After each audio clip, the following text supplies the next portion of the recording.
Hinilingan ako na i-annul ang aming kasal dahil sa bintang na ako'y baog. Ngayon, ipinagmamalaki ko ang aking napakagandang sanggol sa harap nila upang patunayan kung sino talaga ang may problema. Bawat umaga sa marangyang bahay na iyon ay laging malamig. Hindi dahil sa aircon, kundi dahil sa mga pusong nanigas na. Ako si Amara, at madalas akong umuupong mag-isa sa mahabang hapagkainan, nakatitig sa almusal na hindi ko kailanman maubos. Ang 5 taon ng pagsasama ay dapat sanang puno ng tawanan, hindi ng nakakabinging katahimikan. Akala ko noon, ang pagpapakasal kay Luis, isang matagumpay na lalaki mula sa isang kilalang pamilya, ay magdadala ng kaligayahan. Iyon pala, nagdala lamang ito ng kalungkutan na nababalot ng karangyaan. Ang pangunahing problema ay simple lang, ngunit ang epekto nito ay mapanira.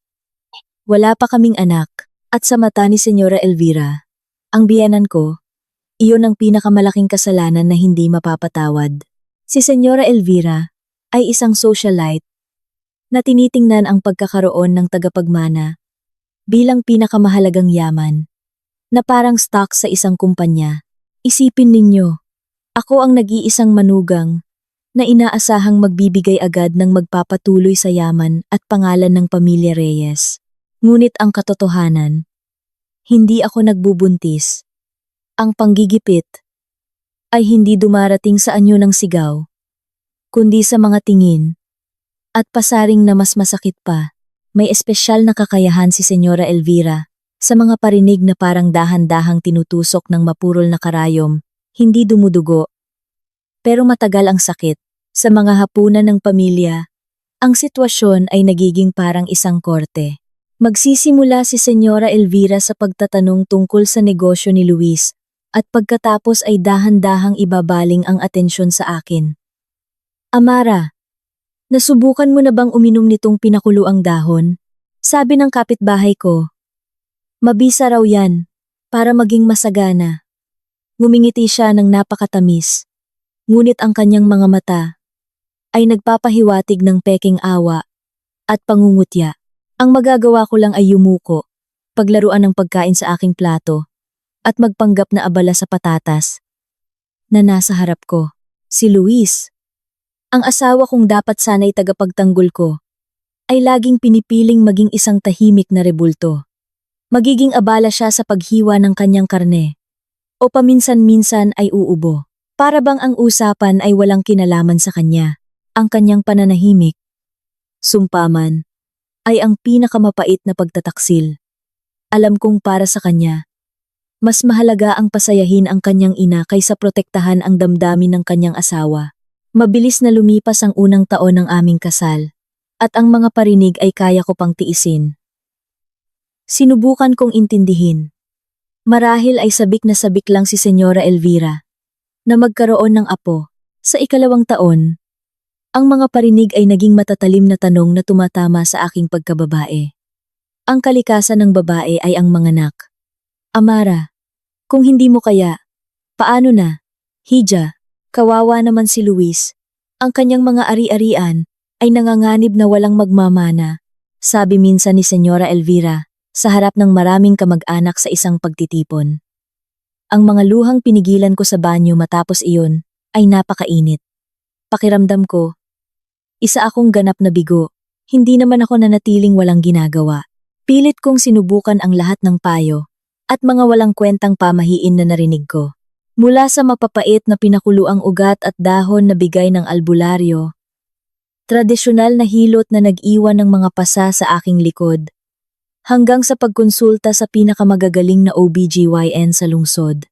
Sa tuwing uuwi ako mula sa doktor na may resulta ng pagsusuri na nagsasabing malusog at fertile ang aking matris, laging may kaunting pag-asa.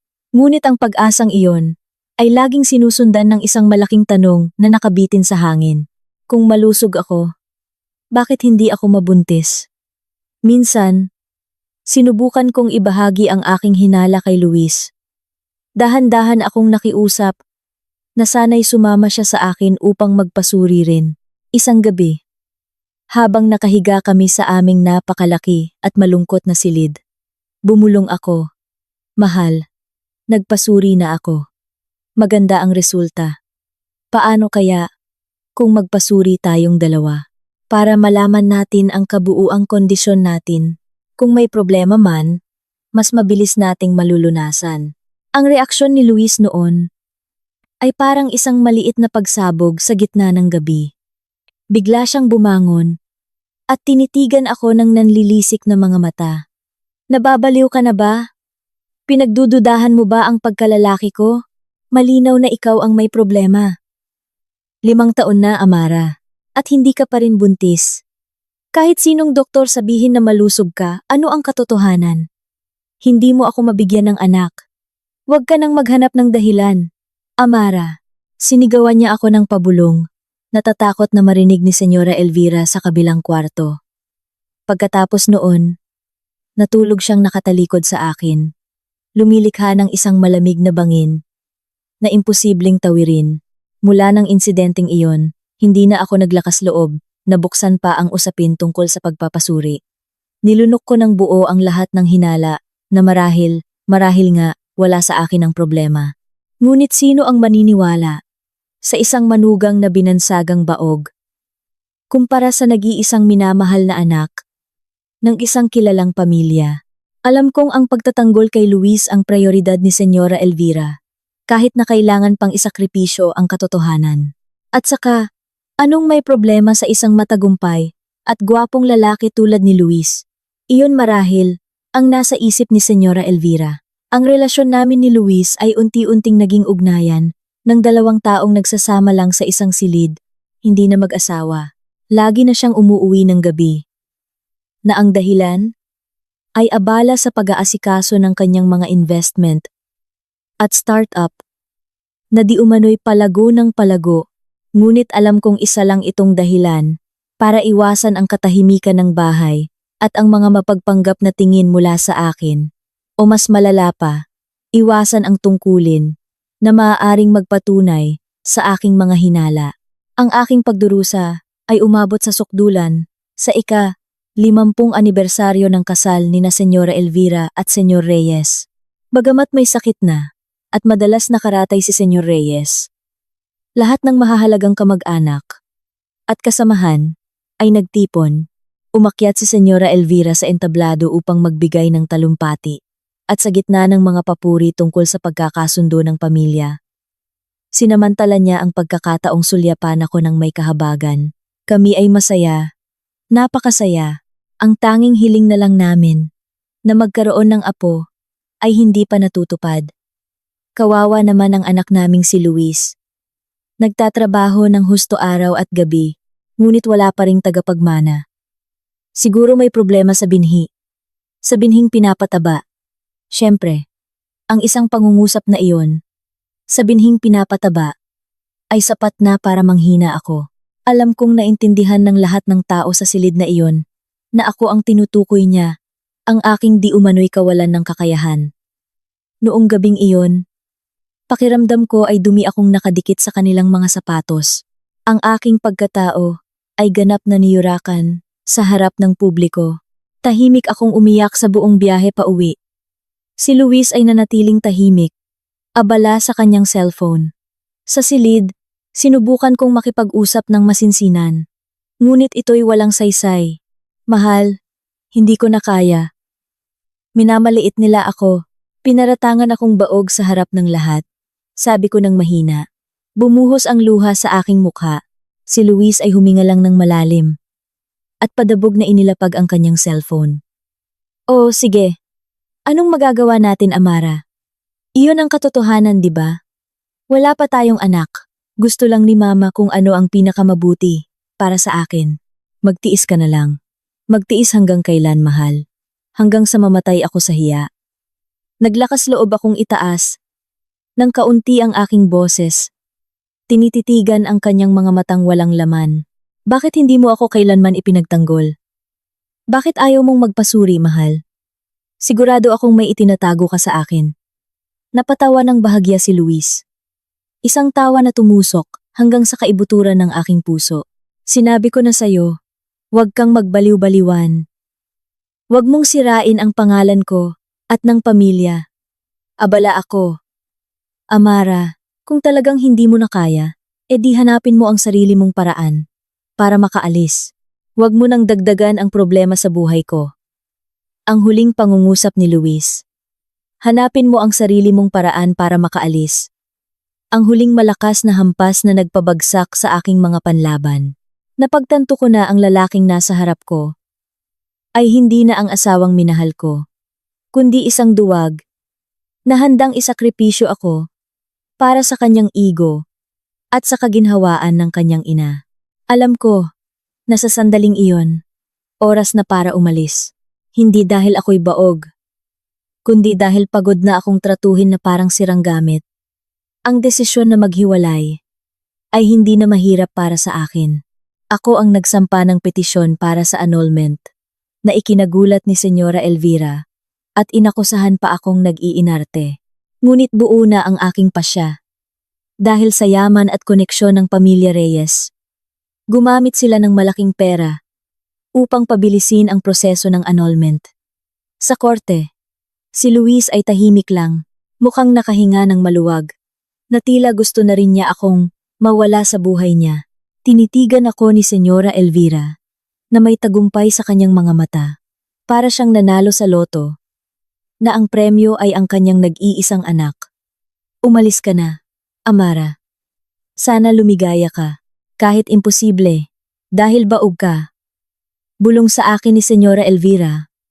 Habang papalabas ako ng korte, hindi ako sumagot. Ngumiti lang ako ng bahagya. Isang ngiti na puno ng pangako. Pangako sa aking sarili na ako'y magiging masaya at balang araw, malalaman nila na ang kanilang mga panlalait ay ang pinakamalaking pagkakamaling nagawa nila. 3 buwan pagkatapos ng annulment, nakatayo ako sa harap ng bintana ng aking bagong studio apartment, pinagmamasdan ng abalang syudad. Iniwan ko ang lahat ng karangyaan na dati nagpapasikip sa aking dibdib. Dala ko lang ang aking kaalaman sa graphic design, ilang damit, at isang pusong sugatan. Hindi na ako si Amara, asawa ni Luis Reyes. Ako na si Amara, isang babaeng kailangang magsimula mula sa simula. Alam kong kailangan kong maging malakas. Hindi para maghiganti, kundi para patunayan sa aking sarili na ako'y mahalaga. Bawat hininga ko ay puno ng determinasyon. Aayusin ko ang aking buhay, magtutuon sa trabaho, at isasara ng mahigpit ang pinto patungo sa nakaraang puno ng luha at kahihiyan. Nakakatawa, ang pinaka-namiss ko sa marangyang bahay na iyon ay hindi ang karangyaan, kundi ang pusang kalye na madalas kong makita sa labas ng gate. Lagi kong binabati at pinapakain ng palihim ang pusang iyon dahil galit na galit si Senyora Elvira sa mga hayop. Sa bagong mundong ito, malaya na akong bumati sa kahit sinong pusa nang hindi kailangan ng pahintulot mula kanino man. Isang maliit na kalayaan na napakalaki ng pakiramdam. Alam kong magiging maayos ako. Ang sugat ay magiging peklat, isang paalala kung gaano ako katatag. At balang araw, haharapin ko sila na nang insulto sa akin. Hindi nang may galit, kundi nang may ngiti ng kapayapaan na hindi nila kailanman makakamit. Ang amoy ng syudad na naghahalo ang amoy ng aking bagong. Lumipat ako sa Baguio, isang lungsod na laging may kuwento at isang katahimikang nagpapaginhawa. Malayo sa Manila, malayo kay Senyora Elvira at sa anino ni Luis. Maliit lang ang aking studio apartment, ngunit mainit ang pakiramdam at pag-aari ko ng buo. Dito ako, si Amara, ang bagong silang na freelance graphic designer. Nagsisimula ng totoong buhay. Agad kong ibinabad ang sarili sa trabaho. Hinahayaan ang aking isip na maging abala sa pagdidisenyo ng mga logo at ilustrasyon sa halip na isipin ang masakit na nakaraan. Mula pa noong una, may talento na talaga ako sa disenyo. Ngunit noong kasal pa kami, kailangan kong iwanan ang lahat ng iyon dahil itinuturing ni Senyora Elvira na hindi elegante para sa kanyang manugang ang sining. Ngayon, ang kakayahang dati nakatago ay naging tagapagligtas ng aking buhay. Ang pinagkukunan ng kita na nagpatayo sa akin nang hindi umaasa sa apelidong Reyes. Minsan sa mga gabing tahimik, mabagsik akong sinusugod ng kalungkutan. Dati, Kahit na malamig ang aming pagsasama, mayroon pa ring presensya ni Luis sa silid. Kahit nakatalikod siya, ngayon ay puro katahimikan. Ngunit natutunan kong punan ang katahimikang iyon. Sinimulan kong balikan ang mga dating libangan, pagbabasa ng makakapal na fiction books, at pagsubok ng mga bagong lutong bahay. Nakakatawa. Mas madalas pa akong ngumingiti mag-isa dahil sa tagumpay kong makagawa ng perpektong chiffon cake kaysa noong ako pa si Mrs. Reyes. Ang bentahe ng paninirahan sa isang bagong at abalang lungsod ay walang pakialam ang sino man kung sino ako, at iyon ay napakaginhawa. Wala nang mapanghusgang tingin mula sa mga socialite o bulungan mula sa mga kamag-anak na alam ang tungkol sa aking annulment. Maaari akong mag-jogging sa parke nang hindi nag-aalala na makasalubong ang mga kakilala ni Senyora Elvira. Maaari akong kumain sa mga karinderya sa tabi ng daan nang walang takot na makuhanan ng litrato ng isang lifestyle magazine. Ang kalayaan ay parang bagong oxygen. Para sa mga baga kong matagal nang naninikip, ang tanging lugar na palagi kong tinatakbuhan ay ang malawak na parke ng lungsod na puno ng matatandang puno at payapang kapaligiran. Madalas akong magdala ng aking sketchbook doon, naghahanap ng inspirasyon mula sa mga mukha ng mga taong dumadaan o mula sa mga batang tumatawa habang naglalaro ng sabon bula. Pinipilit kong panatilihing maliwanag ang aking mga disenyo, hindi madilim tulad ng nilalaman ng aking puso. Isang hapon, habang abala ako sa pagguhit ng mga dahon sa aking sketchbook, nabasag ang aking konsentrasyon dahil sa kalokohan ng isang maliit na aso. Mabilis na tumakbo ang aso palayo. Dala ang aking maliit na wallet na inilagay ko sa tabi ng upuan. Nagulat ako, nataranta, dahil nandoon ang aking ATM card at susi ng apartment. "Hoy, ibalik mo yan!" sigaw ko. Ngunit lalo pang bumilis ang takbo ng aso papunta sa isang grupo ng mga puno. Bigla, isang matangkad na lalaki na may suot na luma ngunit astig na denim jacket ang lumitaw at naharang ang makulit na aso. Dahan-dahan siyang yumuko. Kinuha ang wallet ko mula sa bibig ng aso at ngumiti ng bahagya sa akin. "Pasensya na. Malikot talaga siya. Ito ang wallet mo, di ba?" Sabi niya habang inaabot ang wallet. Hingal na hingal pa ako sa pagtakbo, ngunit agad akong nakaramdam ng ginhawa. "Naku, salamat po. Grabe ang kaba ko." Sabi ko, habang hinahabol ang hininga. Tumawa lang ng bahagya ang lalaki. Ang kanyang tawa ay tunog na tapat at malutong. Ibang-iba sa tawa ni Luis na laging pilit o mapanukso. Walang anuman.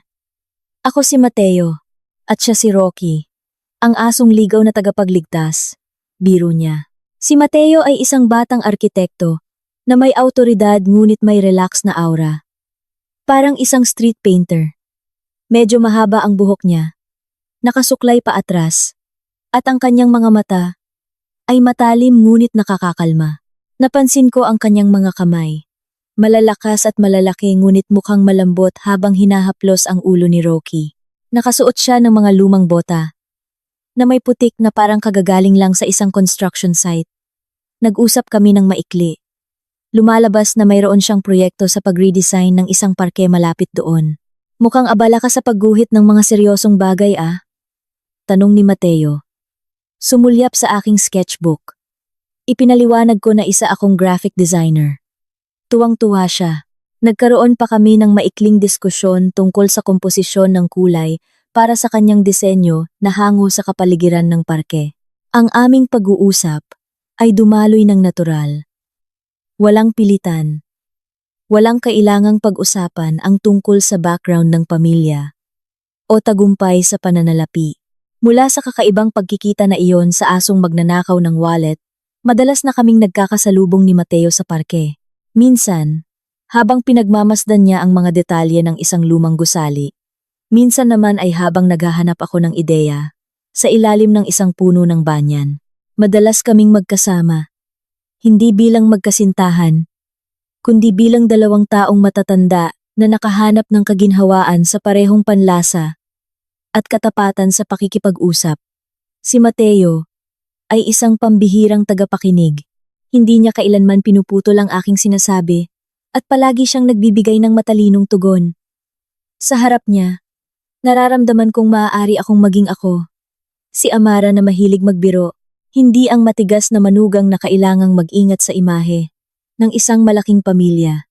Nakakatawa, minsan kong ikinuwento ang aking kapalpakan noong nasunog ko ang chiffon cake hanggang sa tumunog ang fire alarm sa apartment at humagalpak siya ng tawa. Hindi niya ako hinusgahan. Ang kanyang malutong na tawa ay nagpagaan sa aking pakiramdam na parang unti-unting nababawasan ang bigat sa aking mga balikat. Dahan-dahan, nagsimula akong magkuwento tungkol sa aking nakaraan sa kanya. Siyempre, hindi ko agad masabi ng diretso ang tungkol sa mga panlalait ni Senyora Elvira o sa aking mga hinala kay Luis. Nagsimula ako sa kuwento tungkol sa annulment, sa sakit ng isang bigong pagsasama. Nakikinig si Mateo nang may buong empatiya. Ang kanyang tingin ay hindi kailanman naging nakakadiring awa, lalo na ang panghuhusga. Lahat tayo ay may nakaraan. Amara, ang mahalaga ay hindi mo hinahayaang diktahan nito kung sino ka ngayon. Sabi niya isang hapon habang kami nagkakape. Simple lang ang kanyang mga salita, ngunit direktang tumama sa puso ng problema. Isa kang malakas na babae. Matapang na nagsimula ulit. At iyon ay higit pa sa sapat. Ang suporta ni Mateo ay napakatapat. Malayong malayo kay Luis. Naabala lamang sa sarili. Hindi ako kailanman pinilit ni Mateo. Hindi ako minadali. At hindi niya kailanman binanggit ang aking status bilang hiwalay sa asawa. Nakita niya si Amara ngayon. Si Amara na masigasig sa kanyang trabaho at tapat sa pakikipagkaibigan. Dahan-dahan, ang aking nanigas na puso ay nagsimulang uminit dahil sa presensya at katapatan ni Mateo. Isang bagay na pinakagusto ko kay Mateo ay ang tunay niyang pagpapahalaga sa akin. Hindi niya kailanman minamaliit ang aking trabaho. Sa halip, madalas niya akong pinupuri at tinutulungan na makahanap ng malalaking proyekto sa disenyo ng arkitektura. Inilabas niya ako mula sa aking studio apartment. Ipinakita sa akin kung gaano kaganda ang buhay sa labas. Malayo sa anino ng pagdurusa at kasinungalingan. Ilang buwan ang lumipas at lalong lumalim ang aking nararamdaman para sa kanya. Pakiramdam ko'y ligtas at komportable ako kapag kasama si Mateo. Siya ang kanlungan na hindi ko inaasahang matatagpuan. Alam kong hindi ko na kayang lokohin ang sarili ko. Mahal ko si Mateo. Isang gabi sa isang maliit na cafe na may malabong ilaw at nakapapawing pagod na jazz music. Maingat na ipinahayag ni Mateo ang kanyang nararamdaman. Amara, alam kong marami kang pinagdaanan. Hindi kita pipilitin. Pero gusto kong malaman mo. Mahal kita. Gusto kong makasama ka. Hindi lang bilang kaibigan, kundi bilang isang kasama na susuporta sa iyo habang buhay. Nang marinig ko iyon, nakaramdam ako ng isang napakatotoong panginginig. Isang panginginig na matagal ko nang hindi naramdaman, hindi dahil sa takot, kundi dahil sa kaligayahan. Agad na bumuhos ang mga luhang pinipigilan ko. Sa pagkakataong ito, matamis ang mga luhang iyon. Tumango ako nang hindi na nag-isip pa. Oo, gusto ko. Ang mga susunod kong hakbang ay hindi na nababalot ng pag-aalinlangan. Hindi na ako natatakot sa mga kabiguan ng nakaraan. Kasama si Mateo, pakiramdam ko'y may bago akong katapangan. Ang presensya ni Mateo ay nagpatunay na karapat-dapat akong mahalin at karapat-dapat akong maging masaya nang hindi umaasa sa pag-apruba ng sinuman, lalo na sa pag-apruba ni Senyora Elvira. Ang aking relasyon kay Mateo ay isang tunay na patunay na pinalitan ng Diyos ang kapaitan ng aking nakaraan ng isang biyaya na mas higit pa. Pareho kaming nangako na bubuo ng isang tahanan na nakabatay sa katapatan, suporta, at tunay na pag-ibig. Iyon ay isang pangako na hindi ko kailanman nakuha mula kay Luis. Ang aming kasal ni Mateo ay napakasimple, ngunit solemne at puno ng kahulugan. Nagkasundo kami na huwag magkaroon ng marangyang selebrasyon na ang layunin lamang ay magyabang o pasayahin ang iba. Inimbitahan lamang namin ang aming mga malalapit na pamilya at ilang kaibigan. Ang lugar ay simple lang din. Sa isang bukas na hardin na dinisenyo mismo ni Mateo, na sumasalamin sa katahimikan at natural na kagandahan. Sa araw na iyon, pakiramdam ko'y buo ako at payapa. Malayong malayo sa aking unang kasal, na parang isang matigas at pormal na palabas. Suot ang isang simpleng puting damit na ako mismo ang nagdisenyo. Tinitigan ko si Mateo na nakatayo sa harap ko na may maayos na kasuotan. Ang kanyang ngiti ay tapat at nakakakalma. Hinawakan ni Mateo ang aking kamay nang may init na nagpapatibay ng loob, hindi lang isang formalidad. Ang pinakamahalaga, malugod akong tinanggap ng pamilya ni Mateo na minahal ako ng walang kondisyon. Ang mga magulang ni Mateo, na tinatawag kong Mang Berto at Aling Celia, ay mababait at simple. Tinanggap nila ang aking pagiging hiwalay sa asawa nang walang anumang pag-aalinlangan. Madalas pa akong yakapin ni Aling Celia at bumulong. Para ka na naming tunay na anak. Hija, tama na ang sakit na naramdaman mo. Ang kanilang pagtrato ay isang lunas sa aking kaluluwa na matagal ko nang hinahanap, isang ganap na kabaligtaran sa pagtrato ni Senyora Elvira na laging puno ng mga hinihingi. Si Mateo ay naging isang perpektong asawa na higit pa sa lahat ng aking inaasahan.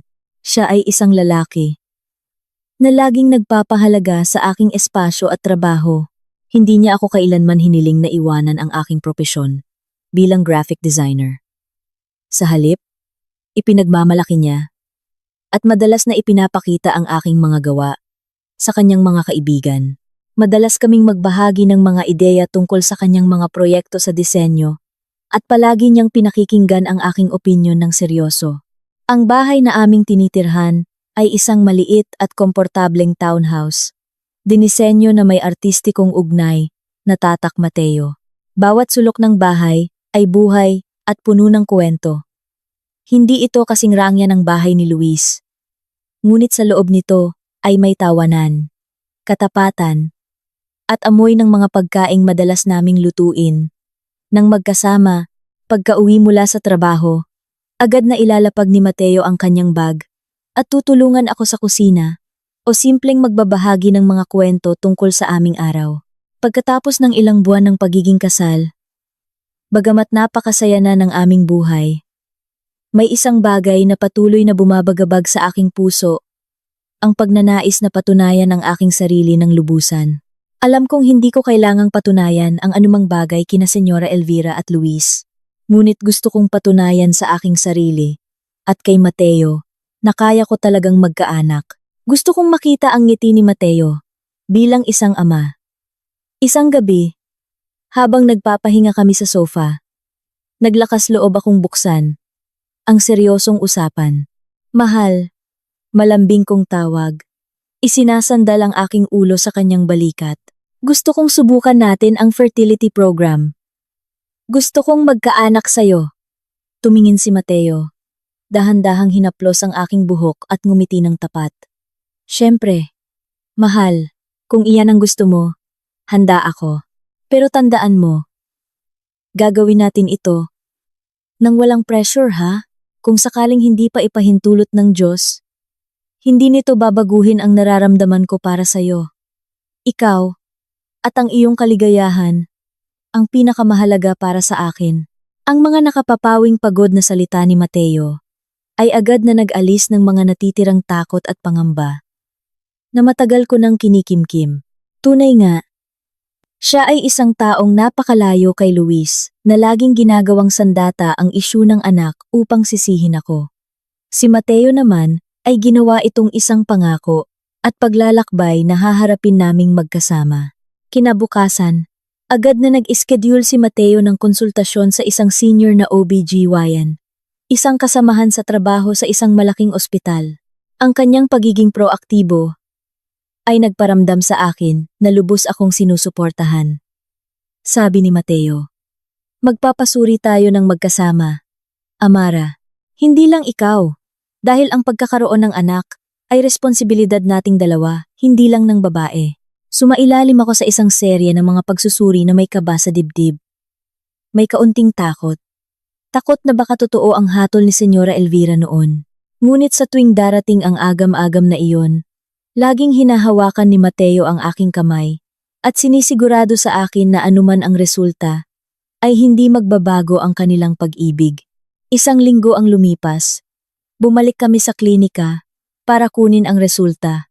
Malapad ang ngiti ng doktor habang nakatingin sa akin. Fertile ka, walang anumang problema sa iyong reproductive health. Sa pagkarinig ng hatol na iyon, bumuhos ang aking mga luha. Mga luha ng ginhawa na hindi mapigilan. Tumingin ako kay Mateo, nang umingiti rin habang mahigpit akong niyayakap. Sinabi ko na sayo, isa kang pambihirang babae. Bulong niya. Alam kong ito ang unang siyentipikong patunay na nag-alis sa stigma ng pagiging baog na dating nakakabit sa akin. Pagkatapos ng aking turno, si Mateo naman ang sumailalim sa katulad na pagsusuri. Kahit na siya'y isang arkitekto, masunurin siyang sumunod sa mga medikal na pamamaraan upang matiyak ang pinakamainam na kondisyon. Lumabas din ang kanyang resulta at sinabi ng doktor na si Mateo ay nasa pinakamagandang kondisyon, napakalusog at fertile. Ang katotohanan ito, bagamat hindi namin ito pinag-usapan ng malalim, ay malinaw na nagkumpirma sa aking matagal ng hinala kay Luis. Alam kong sa resultang ito, ganap na akong malaya sa lahat ng akusasyon. Ngunit pinili kong huwag nang isipin pa ang nakaraan. Ang mahalaga, ang aking kinabukasan, kasama si Mateo, ay bukas na ngayon, puno ng pag-asa at posibilidad. Mula noon, pareho kaming sumailalim sa fertility program ng Relax. Walang pressure, ngunit puno ng optimismo. Nasiyahan kami sa proseso nang hindi nakakaramdam ng bigat ng buwan ng target. Naniniwala kami na kung tama na ang panahon at pumanig sa amin ang tadhana, tiyak na darating ang biyaya. Hindi ko na kailangang patunayan ang anuman sa mundo, maliban sa aking sarili. Ang buhay ay naging maganda. Mayroon akong asawa na mahal ako kung sino ako. Isang trabaho na aking kinagigiliwan, at isang pamilya ng biyenan na lubos na sumusuporta. Madalas akong umupo sa aming maliit na hardin, tinatamasa ang isang tasa ng mainit na tsaa at napapangiti mag-isa. Totoo nga ang karma, ngunit hindi sa anyo ng maruming paghihiganti, kundi sa anyo ng tapat at dalisay na kaligayahan. Ang biyaya ay dumating nang hindi namin kailangang maghintay ng may pangamba kundi may matamis na sorpresa. 2 buwan lamang matapos ang aming fertility check-up, nagsimulang magpakita ng kakaibang senyales ang aking katawan. Madalas akong nahihilo sa umaga. Ang aking pang-amoy ay naging napakasensitibo, at ang aking buwanang dalaw, na laging regular, ay biglang nawala. Nakaramdam ako ng matinding kaba sa dibdib. Isang halo ng nag-uumapaw na pag-asa at takot sa nakaraan. Kinaumagahan, bago umalis si Mateo para sa trabaho, palihim akong kumuha ng pregnancy test kit. Ginawa ko ito sa tahimik na banyo. Ang puso ko'y kumakabog na parang tambol ng digmaan. Hinintay ko ang resulta nang nakapikit. Takot na buksan ang aking mga mata at harapin muli ang kabiguan. Ngunit sa pagkakataong ito, iba. Nang imulat ko ang aking mga mata, 2 malinaw na pulang linya ang lumitaw. Agad akong napaupo sa sahig. Hindi dahil sa lungkot, kundi dahil sa nag-uumapaw na pasasalamat. Bumuhos muli ang aking mga luha. Sa pagkakataong ito, mga luha ng tunay na kaligayahan. Buntis ako. Ako, na binansagang baog, ay nagdadalang tao ngayon. Agad akong lumabas at ipinakita ang maliit na device kay Mateo, na nag-aayos ng kanyang kurbata sa harap ng salamin.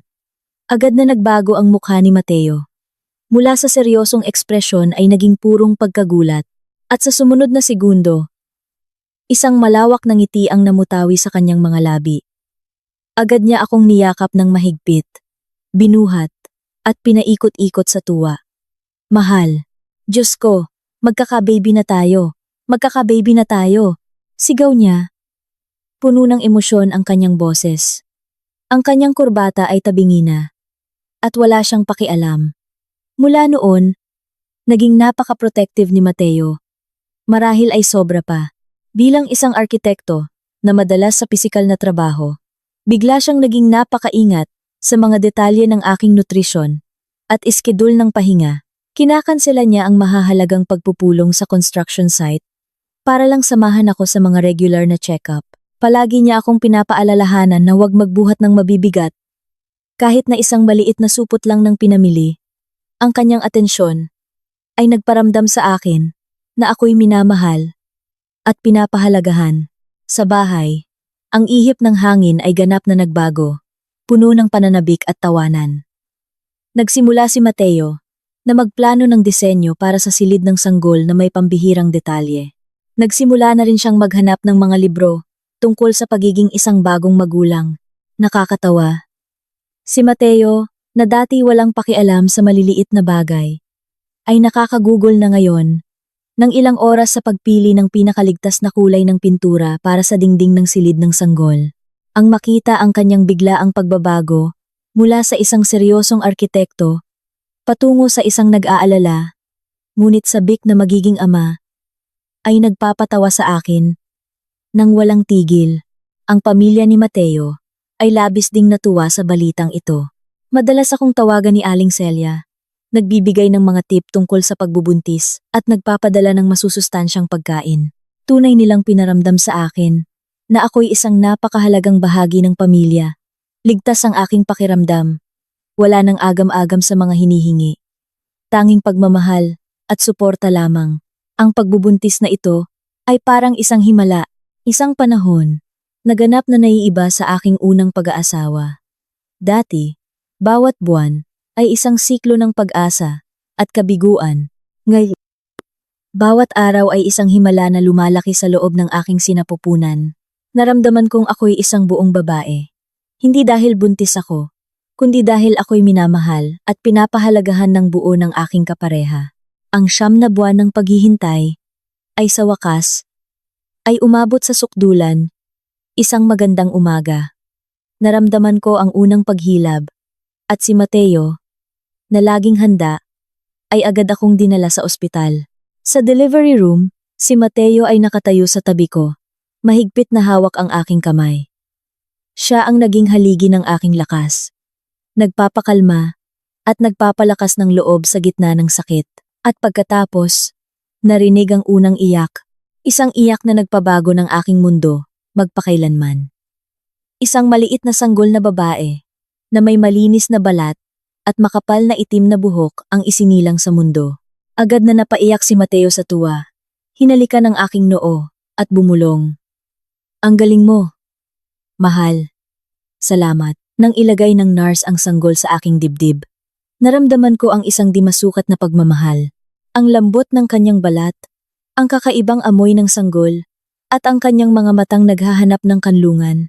Lahat ng sugat, lahat ng panlalait ng nakaraan, ay parang nabura ng presensya ng maliit na anghel na ito. Ito ang bunga ng pag-ibig namin ni Mateo, ang hiyas na matagal kong pinangarap. Nagkasundo kaming pangalanan ang aming anak na Laila, na nangangahulugang isang bulaklak na nagdadala ng liwanag. Ang pagdating ni Lila ay hindi lamang nagdala ng kaligayahan, kundi pati na rin ng malalim na kapayapaan. Alam kong sa pagkakaroon ni Lila, nanalo na ako sa pinakamalaking laban ng aking buhay. Ang mga unang araw ko bilang ina ay nakakapagod, ngunit bawat pagod ay matamis. Si Mateo ay naging isang napaka-alerto at responsableng ama. Hindi siya nag-atubiling bumangon sa kalagitnaan ng gabi para magpalit ng diaper o patahanin si Lila kapag ito'y umiiyak. Ang makita si Mateo, nakarga-karga si Lila, nang may buong lambing, ay nagpapainit sa aking puso. Madalas kong pagmasdan ang mukha ni Lila habang mahimbing na natutulog, at naaalala ko muli ang nakaraan. Naaalala ko ang mga panlalait ni Senyora Elvira, ang pananahimik ni Luis. Dati, inakusahan nila akong walang silbi, baog. Ngayon, mayroon akong isang maganda at malusog na anak, kasama ang isang responsabling asawa. Hindi ko na kailangang magpatunay ng anuman. Ang kaligayahang ito ay ang pinakamagandang ebidensya ng lahat. Alam kong dinala ako ng tadhana palayo sa isang malamig at sinungaling na tahanan patungo sa init at katapatan. Tunay ngang makatarungan ang Diyos. Hindi niya ako hinayaang malunod sa kalungkutan. Itinaas niya ako. Ibinigay sa akin si Mateo. At ngayon ay ibinigay sa akin si Lila. Ang aming mundo ngayon ay umiikot sa isang maliit na sentro na nagngangalang Lila. At ang mga araw ay parang isang magandang melodiya. Ang aming anak na babae ay lumaki bilang isang malusog, masayahin, at napakagandang sanggol.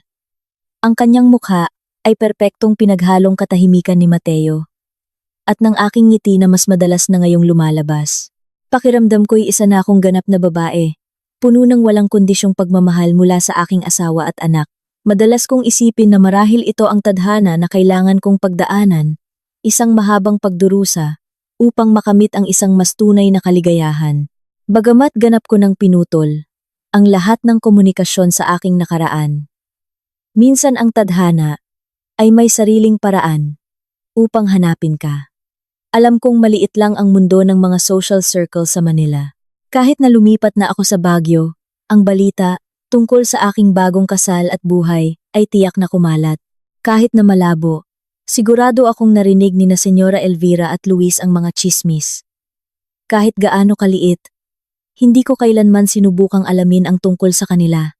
Hindi dahil sa galit, kundi dahil wala na akong pakialam. Ang pag-iisip sa kanila ay magpaparumi lamang sa aking malinis ng kalooban. Ang aking focus ngayon ay ang paggawa ng pinakamasarap na lugaw para kay Lila at tulungan si Mateo sa interior design ng bahay ng kanyang kliyente. Ngunit isang hapon, habang abala ako sa paglalaro kasama si Lila sa parke ng aming subdivision, isang marangyang sasakyan ang dumaan at huminto hindi kalayuan sa amin. Kumabog ang aking dibdib. Kilala ko ang sasakyang iyon. Ang parehong sasakyan na madalas sumundo sa akin noong ako pa ay manugang ng pamilya Reyes. Mula sa sasakyan, lumabas ang isang napakapamilyar na figura. Isang babae na may taas noo at mayabang na tingin na kanyang tatak. Si Senyora Elvira. Hindi siya nag-iisa. Sa tabi niya ay si Veronica, ang bagong asawa ni Luis. Si Veronica ang babae na madalas kong marinig na bumubulong ng mapanuyang komento tungkol sa aking di umano'y kawalan ng kakayahan sa likuran ni Senyora Elvira. Si Senyora Elvira at Veronica ay tila dumadalo sa isang okasyon sa aming subdivision at hindi sinasadyang nakita ako. Ang kanyang mga mata ay agad na napako sa akin. Pagkatapos ay bumaba sa baby stroller, kung saan si Laila ay tahimik na nakaupo habang nginunguya ang isang teether. Agad na nagbago ang ekspresyon sa mukha ni Senyora Elvira. Mula sa pagiging mayabang, ay naging gulat na hindi makapaniwala. Hindi ako umiwas. Tumayo ako ng tuwid. Sinuklian ang kanyang tingin ng isang magiliw na ngiti. Ngunit sa loob nito, ay may tunay na katahimikan. Hindi na ako ang dating amara na kaya niyang yurakan ng mga pasaring. Ako na ang ina ni Lila at asawa ni Mateo. Amara. Garalgal ang boses ni Senyora Elvira. Para siyang nakakita ng multo sa gitna ng hapon. Si Veronica, na nasa tabi niya, ay nagulat din. Nanliit ang kanyang mga mata. Sinusuri ako mula ulo hanggang paa. Magandang hapon po, Senyora Elvira. Bati ko. Ang tono ko ay magalang tulad ng dati. Ngunit wala nang kahit kaunting takot. Dahan-dahan kong binuhat si Laila. Mula sa stroller. Si Lila, na suot ang isang cute na pink na damit, ay agad nang ngumiti ng malapad at kumaway-kaway. Ang mga mata ni na Senyora Elvira at Veronica ay napako kay Lila. Ang maganda, mataba, at malusog na sanggol na nasa aking mga bisig ngayon. Ang sanggol na dapat ay imposible kong magkaroon. Ayon sa kanilang hatol, tiyak na nagtataka sila kung paanong ang babaeng binansagan nilang baog ay nagkarga ngayon ng isang napakagandang sanggol. Si Veronica, na alam kong mahigit 1 taon nang kasal kay Luis at hindi pa nagkakaanak, ay halatang mas pinipigilan ng sarili. Ang kanyang tingin kay Lila ay may halong pagtataka, paghanga, at hinala. Kaninong sanggol yan? Amara? Tanong ni Senyora Elvira. Sinusubukang ibalik ang kanyang autoridad ngunit nanginginig ang kanyang boses. Lumapit siya. Sinusubukang silipin si Lila. Tumawa ako ng bahagya. Isang tunay na tawa. Niyakap ko si Lila ng mahigpit. Hinayaang magdikit ang aming mga pisngi. Anak ko po, senyora. Ipakikilala ko, si Lila. Kasi 9 na buwan pa lang siya. Sagot ko ng kampante. Napatahimik ang dalawang babae. Nagkatinginan sila na parang naghahanap ng sagot sa kanilang pagkalito. Ah, nag-ampon ka? Tanong ni Veronica. Sinusubukang itago ang mapangmaliit na tono sa kanyang boses. Ngumiti ako ng mas malapad. Isang ngiti na puno ng lihim at tagumpay. Hindi Veronica. Si Laila ay tunay kong anak. Bunga ng pagmamahalan namin ng asawa kong si Mateo. Hindi namin kailangang mag-ampon. Napakabuti ng Diyos. Hindi nagtagal matapos akong ikasal. Agad akong biniyayaan. Sinasadya kong idiin ang mga salitang asawa kong si Mateo. At agad akong biniyayaan. Alam kong ito ay isang banayad. Ngunit matinding saksak. Hindi ko kailangang sumigaw. Ang aking kaligayahan, at si Lila ay sapat na bilang pinaka-eleganteng paghihiganti. Si Senyora Elvira ay mukhang namumutla na. Nagsimula siyang maubusan ng sasabihin na isang pambihirang pangyayari. Tiyak na umiikot sa kanyang isipan ang lahat ng panlalait na ibinato niya sa akin, lahat ng etiketang baog na idinikit niya. Samantalang sa harap niya, ako, ang babaeng kanyang ininsulto, ay nakatayong malusog, kasama ang isang magandang sanggol, na isinilang mula sa aking sariling sinapupunan. Si Veronica ay nanatiling nakatitig sa akin, nang may hinala. Alam kong sa kanyang isipan, ay may nagaganap na matinding paghahambing. Siya, na ngayon ay si Ginang Luis Reyes, ay hindi pa rin nagbubuntis, samantalang ako, ang dating asawa na itinakwil, ay nag-aalaga na ng sanggol. Napakasaya ng asawa ko, Senyora Elvira. Pareho kaming nagpapasalamat dahil lumalabas na pareho kaming malusog at fertile. Sabi ko pa, idinadagdag ang mga salitang pareho kaming fertile sa isang napakamagiliw na tono. Nakita kong agad na namula ang mga mata ni Senyora Elvira. Pinipigilan ang galit at hiya. Ang pasaring ay tumama sa puso ng problema. Si Luis. Pakiramdam ko ay sapat na. Naipakita ko na ang aking kaligayahan. Napatunayan ko na ang aking sarili. Hindi ko na kailangang hintayin ang kanilang reaksyon. Paumanhin po, Senyora Elvira. Veronica, kailangan ko nang umuwi. Oras na para sa siesta ni Laila, magalang kong sabi. Yumuko ako ng bahagya, bilang tanda ng paggalang. Pagkatapos, sa magaan na hakbang at taas noo, binitbit ko si Lila palayo sa kanila. Hindi ako lumingon. Ngunit nararamdaman ko ang kanilang mga tingin, na puno ng hinala, pagkalito, at kapaitan, na nakatutok sa aking likuran. Alam kong ang maikling pagkikitang iyon, ay naghasik ng malaking binhi ng pagdududa sa pagitan nila. Malaya na ako. At ngayon, oras na para harapin nila ang anino ng kanilang madilim na nakaraan. Ang maikling pagkikita sa parke ay hindi lamang isang simpleng engkwentro, kundi isang malakas na pagyanig para sa pamilya Reyes. Alam kong ang ngiti at mga kaswal na pangungusap ko tungkol sa pagiging parehong fertile ay nagtanim ng matinding hinala sa isipan ni Veronica at lumikha ng isang bagyo ng pagsisisi at kahihiyan para kay Senyora Elvira. Sa sasakyan pa uwi, hindi nagsalita si Veronica, ngunit ang kanyang katahimikan ay mas nakakatakot pa kaysa sa isang sigaw. Ang mga mata ni Veronica ay nakatitig sa labas ng bintana. Tiyak na puno ang kanyang isipan ng imahe ni Lila, na napakaganda at ng mga salita ni Amara na puno ng kahulugan. Paano nangyari na ang babaeng binansagang baog, na inanul dahil hindi makapag-anak, ay madali na ngayong nagkaroon ng isang malusog na sanggol. Samantalang siya, asawa ni Luis ng mahigit 1 taon, ay hindi pa rin nagpapakita ng anumang senyales ng pagbubuntis. Pagdating sa bahay, sumabog agad ang sitwasyon. Hindi dahil sa emosyon, kundi dahil sa malamig na hinala na nag-aalab.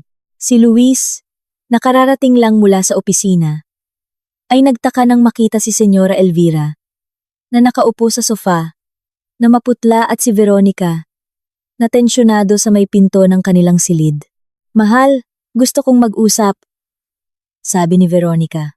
Ang kanyang boses ay walang emosyon, walang init, na karaniwang ipinapakita niya. Tiningnan niya si Luis ng mga matang puno. Ng pagsisiyasat, si Luis, na laging umiiwas sa problema, ay agad na naging hindi komportable. Bakit? Anong problema? Bakit ang tensyonado mo? Tanong ni Luis. Sinusubukang maging casual. Nakita ko si Amara. Maikling sagot ni Veronica, na nagpatigil kay Luis. Sapat na ang pangalang iyon. Nasa Baguio siya, sa isang parke, at may karga siyang sanggol. Agad na namutla si Luis. Isang reaksyon na hindi niya maitago. Anong sanggol? Baka naman sanggol ng kaibigan o kamag-anak niya. Wala na siyang kinalaman sa atin. Bakit ka nagkakaganyan? Sinubukan ni Luis na ilihis ang usapan, ngunit bigo siya. Tunay niyang anak yun, mahal. Anak niyang babae, si Lila, 9 na buwan na. At sabi niya, madali siyang nagkaanak. Dahil nagpakasal siya, sa isang lalaking pareho silang fertile. Ang pangungusap na iyon ay tumama kay Luis na parang martilyo. Tumingin siya sa kanyang ina, na tahimik lang na nakayuko sa sofa. Alam ni Luis na ikinuwento na ng kanyang ina ang buong drama ng mga panlalait noon. Anong ibig mong sabihin, Veronica? Huwag kang basta-basta mag-akusa, sigaw ni Luis, nagtatanggol at natataranta. Alam niyang ang tanging paraan para takpan ang katotohanan ay sa pamamagitan ng galit. Mag-akusa? Luis, mahigit 1 taon na tayong kasal. Sinubukan ko na ang lahat ng paraan, pero walang resulta. Ngayon, ang babaeng binansagan mong baog ay biglang may cute na sanggol. Hindi yan makatwiran. Nangingilid ang luha sa mga mata ni Veronica. Ngunit pinigilan niya ito. Pinalitan ng isang tunong nanunumbat. Gusto ko ring magkaanak. Mahal, araw-araw din akong nilalait ni mama mo. Bakit ayaw mong magpatingin sa doktor? Bakit lagi kang tumatanggi? Patunayan mo, mahal. Patunayan mong isa kang perpektong lalaki. Sumabog si Veronica. Lahat ng kanyang pinipigilang sama ng loob dahil sa panggigipit ni Senyora Elvira ay napunta na ngayon kay Luis. Si Senyora Elvira, na kanina'y tahimik, ay sumingit na may nanginginig na boses. Totoo ba ang sinabi ni Amara? Bakit hindi ka kailanman nagpatingin? Dati, halos magmakaawa si Amara. Bakit hindi mo siya pinakinggan? Tinitigan ni Senyora Elvira si Luis nang may matinding sakit. Ang pagdududa at takot na ang kanyang anak, ang pinagmulan ng problema, ay bumabagabag na ngayon sa kanya. Talagang naipit si Luis. Ang lihim na matagal niyang ibinaon ay nanganganib ng mabunyag. Palagi niyang iniisip na ligtas ang kasinungalingang ito dahil maaari niyang sisihin si Amara at ngayon ay maaari niyang sisihin si Veronica na mayroon namang mild polycystic ovary syndrome, PCOS. Ang pag-aaway na iyon ay naging simula ng pagkasira ng pangalawang pagsasama ni Luis. Naging malamig si Veronica. Lumayo at tumangging matulog sa iisang kama. Hindi na siya nakikiusap, kundi nanunumbat. Bawat usapan, bawat tingin, ay laging nauuwi sa tanong tungkol sa fertility test. Kung malusog ka talaga, mahal, bakit ka natatakot? Kung mapatunayan mong malusog ka, mawawala lahat ng pagdududa ko. Kung ayaw mo, ibig sabihin may itinatago ka. Hamon niya isang gabi. Napakasakit ng mga salitang iyon. Dahil iyon ang katotohanang hindi niya maiiwasan. Ang buhay ni Luis ay naging isang impyerno. Sa opisina, hindi siya makapag-concentrate. Sa bahay, kailangan niyang harapin ang malamig na tingin ni Veronica at ang mapanuring tingin ni Senyora Elvira. Si Senyora Elvira, na dati laging nagtatanggol sa kanya, ay naging unang taong nagduda sa kanya. Minsan, umuupo na lang si Luis sa isang sulok ng silid. Pinagninilayan ang kanyang kapalaran, ang imahe ni Amara, na masayang nakangiti habang karga si Lila, ay patuloy na bumabagabag sa kanya. Isang malaking kaibahan sa kanyang buhay. May asawa na puno ng hinala at kasinungalingan. Nagsimula siyang magsisi, hindi dahil sa pag-anul kay Amara, kundi dahil ang kasinungalingang iyon ay bumabalik ngayon upang sirain siya. Alam niyang hindi na siya makakatakas. Ang banta ni Veronica, naiiwan siya Kung hindi niya mapapatunayan ang sarili ay napakatotoo. At ngayon, nasa panig na rin ni Veronica si Senyora Elvira. Nag-iisa si Luis, na corner, at takot na mabunyag sa publiko ang katotohanan tungkol sa kanyang kawalan ng kakayahan. Sa huli, pagkatapos ng ilang linggong panggigipit at gabing walang tulog, sumuko si Luis. Alam niyang kailangan niyang harapin ang katotohanan. Kahit na isakripisyo pa ang natitirang dignidad niya, kailangan niyang patunayan kay Veronica at sa kanyang ina na siya'y isang normal na lalaki o kahit papaano'y magpanggap na normal. Habang umaasa sa isang himala, tumawag si Luis sa isang kilalang ospital sa Manila, hindi para magpagamot, kundi para sumailalim sa fertility test na dati mariin niyang tinanggihan kay Amara. Pumasok siya doon na parang isang bilanggo na haharap sa kanyang sentensya. Alam niyang ang resulta ay maaaring sumira sa lahat. Sa mabibigat na hakbang at nakayukong ulo, dumating si Luis sa fertility clinic, ang lugar na pinakainiiwasan niya sa loob ng 5 taon. Para siyang naglalakad sa isang mahabang pasilyo, patungo sa bitayan. Ang hiya, takot, at kaba ay naghalo-halo. Dati, palagi niyang sinisisi si Amara. Ngayon, siya mismo ang kailangang sumailalim sa parehong proseso. Nag-iisa siyang dumating dahil pinagbawalan niyang sumama si Veronica. Takot na ang tingin nito ay lalo pang magpalala sa kanyang kahihiyan. Ang proseso ng pagkuha ng sample ay napaka-nakakahiya at nakakababa ng kanyang pagkalalaki. Si Luis, na sanay mag-utos at may kontrol sa opisina, ay kailangang sumunod sa mga utos ng nurse na may halong pagpipigil. Sa kanyang isipan, paulit-ulit na umalingaw-ngaw ang tawa ni Amara at ang ngiti ni Lila na para bang kinukutya ang lahat ng kanyang kayabangan. Lumipas ang 2 linggo na parang 2 taon sa buhay ni Luis. Puno ng matinding kaba ang kanyang mga araw. Hindi siya makatulog ng mahimbing. Ang kanyang trabaho ay nagkagulo. Patuloy siyang umaasa na sa anumang paraan may mangyaring himala at magiging perpekto ang resulta ng kanyang test. Inihanda na niya ang kanyang depensa sa harap ni Veronica, sasabihing hindi makatarungan ang kanilang mga akusasyon. Sa takdang araw, bumalik si Luis sa klinika para kunin ang resulta. Naupo siya sa waiting room, ang puso niya'y kumakabog, nang malakas na halos marinig na niya sa kanyang mga tainga. Nanginginig ang kamay niyang kinuha ang brown envelope mula sa nurse. Hindi niya ito binuksan doon. Piniling iuwi ito upang harapin ang kanyang hatol sa isang mas pribadong lugar. Pagdating sa bahay, tensyonado ang kapaligiran. Nagtipon na sina Senyora Elvira at Veronica sa sala, nakatingin kay Luis ng may pag-asa at kaba.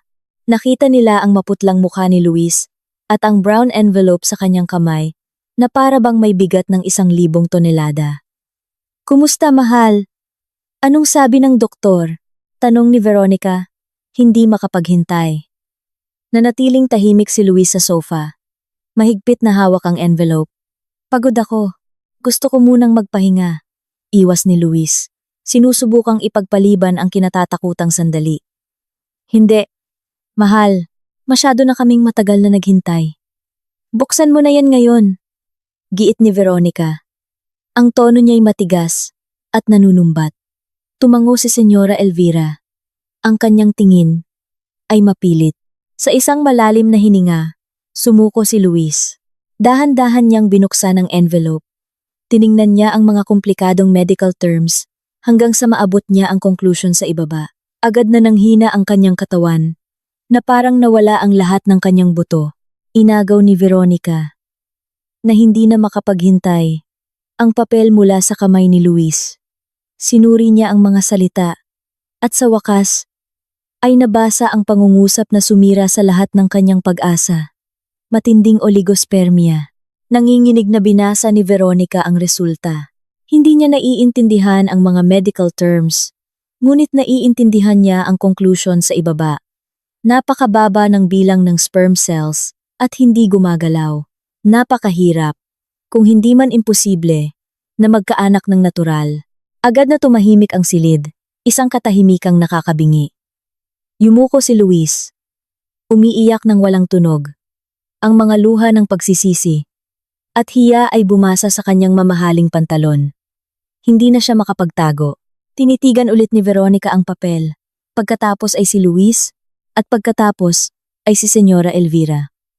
Ang kanyang mukha ay nagbago mula sa pagiging maputla, ay naging pula sa galit. So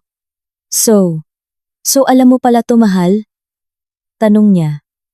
Garalgal ang boses. Alam mong may problema ka, pero inanul mo si Amara. Nilait mo siyang baog, at hinayaan mo akong mabuhay sa kasinungalingang ito? Sumabog ang galit ni Veronica. Mas malakas pa kaysa sa inaasahan ni Luis. Itinapon niya ang envelope sa mukha ni Luis. Sinungaling ka. Duwag ka. Sinira mo ang buhay ko. Ang pangarap kong magkaanak ay nasira dahil sa kasinungalingan mo. Nag-hysterical siya. Ang kanyang mga hikbi ay pumuno sa bahay. Si Senyora Elvira, na nabasa na rin ang resulta, ay nanghinang napaupo sa sofa. Nanginginig ang kanyang mga kamay. Ang kanyang mukha ay puno ng pagkabigla at malalim na pagsisisi. Ang katotohanang matagal niyang iniiwasan ay tumama na ngayon sa kanya ng walang awa. Hindi pala si Amara. Hindi ang kanyang kaawa-awang manugang, kundi ang kanyang sariling anak na ipinagmamalaki ang may problema. Luis, nagawa mong hayaan si inay, nalaitin si Amara ng todo. Nagawa mong akusahan siya. Kahit alam mong ikaw ang may problema. Sigaw ni Senyora Elvira. Ang kanyang boses ay puno ng hindi masukat na pagkakasala. Anong klaseng anak ka, Luis? Para lang maprotektahan ang ego mo. Isinakripisyo mo si Amara. Isinakripisyo mo ang pangalan ng pamilya. Ipinahiya mo kami. Hinampas-hampas ni Senyora Elvira ang dibdib ni Luis. Inilalabas ang lahat ng galit, hiya, at pagsisisi. Pakiramdam niya, siya ang pinakatanga at pinakamasamang tao sa mundo. Lahat ng kanyang kayabangan ay nawasak. Sa gitna ng kaguluhan, gumawa ng desisyon si Veronica. Kinuha niya ang kanyang maleta sa silid, nang hindi man lang lumingon kay Luis na humahagulgol. Hindi ko na kaya, mahal. Hindi ko kayang mabuhay kasama ang isang sinungaling at duwag na tulad mo. Magfa-file ako ng annulment. Paalam. Sabi ni Veronica, ang boses ay puno ng malamig na puot. Lumabas si Veronica sa bahay na iyon. Iniwan sina Luis at Senyora Elvira na nagluluksa. Si Luis na wasak dahil sa nabunyag niyang kasinungalingan at si Senyora Elvira na nalulunod sa pagsisisi sa kanyang mga kasalanan kay Amara. Ang marangyang bahay ay napuno ng masakit na katahimikan at amoy ng kawalan ng pag-asa. Dumating na ang karma, at sa pagkakataong ito, naningil ito ng napakamahal. Sa ibang sulok ng siyudad, malayo sa bagyo ng pagkawasak ng pamilya Reyes, ang aming buhay ay lalong nagniningning at payapa. Ang aking maliit na anak na si Lila ay 1 taon na. Nagsisimula na siyang maglakad-lakad, at ang kanyang mga daldal ay nakakatuwa. Ang aming bahay ay laging puno ng tawanan at amoy ng sariwang lugaw. Ako'y lubusang nagbago. Ang dating Amara, na marupok at iyakin, ay isa ng matatag at kumpiyansang ina. Ang pagiging ina ay nagbigay sa akin ng di inaasahang lakas. Higit pa rito, si Mateo ay isang pambihirang ama. Madalas siyang umuwi ng maaga mula sa trabaho para lang makipaglaro kay Lila bago ito matulog. Kami ni Mateo ay lalong naging matagumpay sa aming mga trabaho. Dumami ang aking mga kliyente sa graphic design at lumaki rin ang mga proyekto ni Mateo sa arkitektura. Nagtatrabaho kami ng husto hindi para magyabang, kundi para bumuo ng isang ligtas at masayang kinabukasan para kay Laila. Bumili kami ng mas malaking bahay na may malawak na hardin sa likod kung saan maaaring maglaro si Lila at magtanim si Mateo ng mga paborito kong bulaklak. Ang pamilya ni Mateo, lalo na sina Aling Celia at Mang Berto, ay lalo akong minahal. Madalas silang dumalaw. Pinapala si Lila ng mga regalo at atensyon. Pakiramdam ko'y napakapalad ko na napapaligiran ng tapat na pagmamahal at suporta. Madalas kong isipin na ito ang pinakamagandang kabayaran mula sa Diyos para sa mga pagdurusang dinanas ko. Isang bagay na hindi ko kailanman binago ay ang paglayo sa mga tsismis at balita tungkol kina Luis at Senyora Elvira. Isinara ko na ng mahigpit ang pinto ng nakaraan. Ayokong malaman dahil ang aking kaligayahan ay hindi nakasalalay sa kung gaano kasama ang kanilang sinapit. Ngunit sa mundong ito na konektado, ang mabuti o nakakagulat na balita ay laging may paraan para makarating. Isang hapon, habang abala ako sa pagdidisenyo ng bagong logo sa laptop at binabantayan si Lila na naglalaro ng mga building blocks, biglang tumunog ang aking telepono. Si Santi, ang aking dating kaibigan noong kolehiyo. Nakasama rin sa social circle sa Manila. Amara, kumusta? Narinig ko may baby ka na raw na napaka-cute. Congrats ha? Bati ni Santi. Nag-usap kami tungkol sa trabaho at buhay. Ngunit hindi nagtagal, nagsimula siyang bumulong. Amara, may narinig akong masamang balita mula sa Manila. Tungkol sa dati mong asawa. Sabi nila, naghiwalay na naman daw si Luis at si Veronica. Mabilis at maingay daw ang proseso. Si Veronica daw ang nag-file. At ang pinakamatindi, ang startup ni Luis ay pabagsak na. Maraming investors ang umalis. Paliwanag ni Santi. At ang nanay niya, si Senyora Elvira, madalas na raw magkasakit. Malaki raw ang epekto sa kanya. Mukhang hirap na hirap sila ngayon. Pinakinggan ko ang kwento ni Santi nang walang anumang ekspresyon ng tagumpay. Walang kasiyahan, walang tuwa. Ang naroon lang ay isang neutral na pakiramdam. Marahil konting awa, ngunit iyon lang. Alam kong ang nangyari sa kanila ay direktang resulta ng kasinungalingan at kayabangan na kanilang itinanim. Pagkatapos ng tawag, ibinaba ko ang telepono at tiningnan si Lila na masayang tumatawa. Ang kanyang inosenteng tawa ay ang pinakamagandang gamot sa lahat ng kapaitan. Niyakap ko si Lila ng mahigpit. Gabi, nang umuwi si Mateo, ikinuwento ko ang lahat ng narinig ko. Nakikinig si Mateo at pagkatapos ay huminga ng malalim. Bawat gawa ay may katapat na pananagutan. Amara, malambing na sabi ni Mateo habang niyayakap ako. Hindi na natin kailangang makialam o isipin pa yan. Ang mahalaga, mag-focus tayo sa ating kaligayahan. Kay Lila, ang iyong kaligayahan at tagumpay ngayon ay ang mabuting karma na iyong natanggap. Ito ang patunay na tama ka at sila ay mali. Tumango ako, isinandal ang ulo sa kanyang dibdib. Nakakakalma ang mga salita ni Mateo. Ang pakiramdam ng pagwawagi ay hindi na pagnanais na gumanti, kundi isang pagpapatunay na ako'y mahalaga at karapat-dapat na maging masaya. Natagpuan ko ang tunay na paraiso sa yakap ng isang tapat na asawa at sa gitna ng tawa ng aking anak. Ang nakaraan ay mananatiling isang mahalagang aral. Ang sugat ay ganap ng gumaling, napalitan ng isang pag-ibig na hindi matutumbasan. Hindi ko na kailangang patunayan ng anuman sa mundo. Nanalo na ako. Habang sina Amara at Mateo ay nagagalak sa kanilang masaganang kaligayahan. Ang buhay ni na Luis at Senyora Elvira ay lalo pang lumubog sa kadiliman.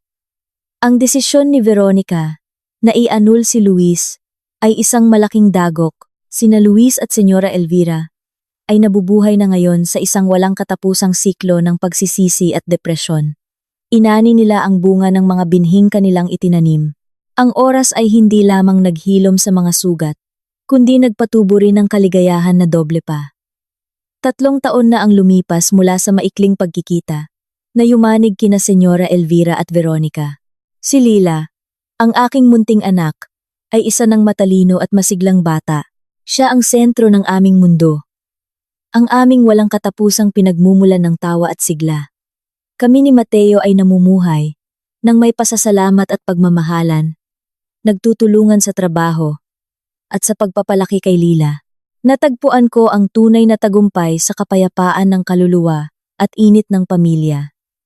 Isang hapon, muling nag-ayos ng senaryo ang tadhana para sa isang huling pagkikita. Nasa Manila kami para sa isang malaking architecture exhibit. Habang karga ko si Lila, abala si Mateo sa isang kliyente. Habang pinagmamasdan ko ang isang miniature na gusali, Hindi sinasadyang nahagip ng aking mga mata ang isang figura sa malayo. Si Luis. Halos hindi ko siya nakilala. Ang dating makisig at puno ng kumpiyansang lalaki ay payat na ngayon. Nakayuko ang mga balikat at simple na lang ang kasuotan.